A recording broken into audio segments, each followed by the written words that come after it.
Hey everybody, it's Erin Koch with Avenues and Acres Home Team coming at you this week with a video about vendors.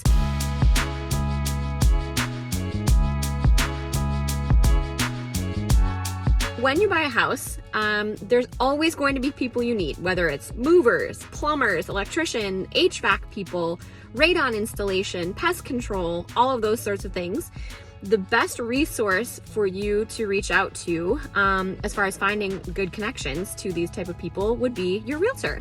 So as an agent, I network a ton with people in the industry, in the trades industry, from electricians, handyman, thing like that, because we want to have a preferred vendor list full of people all over the metro that have worked with our clients. They have a proven track record of fair pricing and really good experiences.